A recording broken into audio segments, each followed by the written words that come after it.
सकाळच्या पारी दारात येणारा गडक लक्ष्मीवाला असेल तो यांच्याकडे येतो.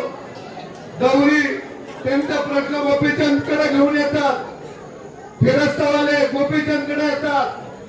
ही माणसं गोपीचंद आणि सदाभाऊला मुंबईमध्ये राज्यातली का ओळखतात?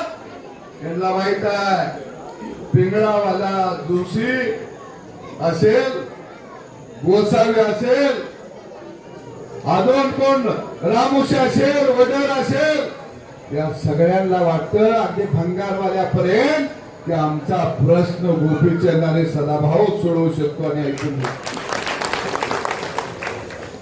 अरे त्यांना पण मायेनं जवळ घेत नाही, पण आम्ही त्यांना मायेनं जवळ घेतो.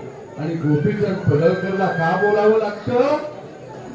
तर जे प्रस्थापित आहे त्यांना गोपीचंदचा राग तिरस्कार काय त्याला एवढ्यासाठी आहे की गोसाव्याला बरोबर घेतोय, गुरुवाला बरोबर घेतोय, साऱ्याला घेतोय, मायाला घेतोय, खोताला घेतोय, जाधवाला घेतोय, चव्हाणला घेतोय, मोऱ्याला घेतोय, ते भंगारवाल्याला घेतोय.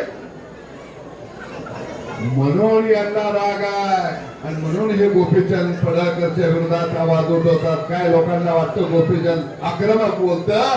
अरे आम्ही आक्रमक नाही बोललो तर हे आम्हाला निवदाला सुद्धा शिल्लक ठेवणार नाही. तो म्हणे सांगतो निवदाला सुद्धा.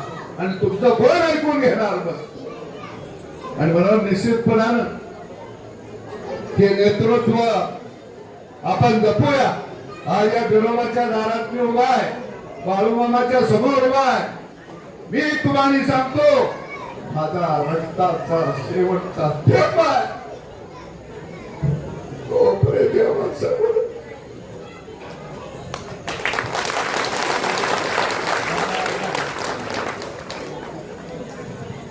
एक सामान्य माणूस मोठा करायचा.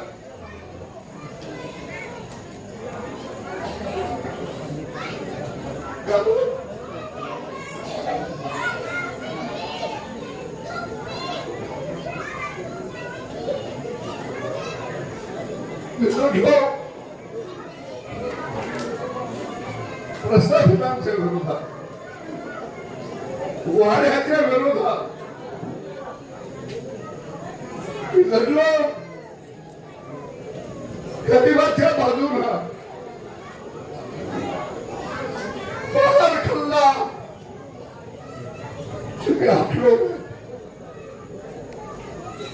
ती बाजू घेऊन, ती पालखी घेऊन या महाराष्ट्रामध्ये गोपीचंद पडळकर निघालेला आहे. म्हणून मी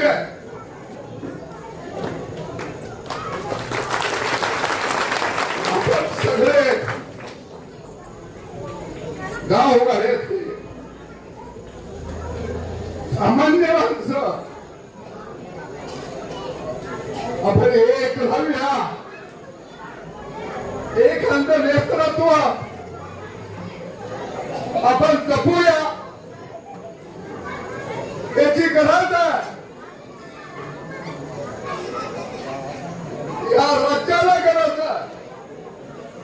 राज्यातल्या सामान्य माणसाला गरज आहे. या ठिकाणी माझे मुस्लिम बांधव आहे, तुमचा सुद्धा या ठिकाणी स्मशानभूमीचा नाही हॉल पाहिजे. तिला जागा ट्रस्टची आहे. आम्ही दोघं अल्पसंख्याक मंत्र्यांना भेटतो कारण त्याला आमदार फंडातून पैसे देता येत नाही. निश्चितपणानं अल्पसंख्याक मंत्र्याकडून त्या ट्रस्टच्या जागेवरती हॉल बांधायला सुद्धा मी पैसे देतो. आम्हाला सगळ्यांना बरोबर घेऊन जायचा. आणि परत एकदा तुम्ही जे अनेक वर्ष प्रेम करत आला असंच प्रेम बंधुभाव आपण टिकून ठेवूया एवढीच अपेक्षा व्यक्त करतो. इतर संतो. धन्यवाद.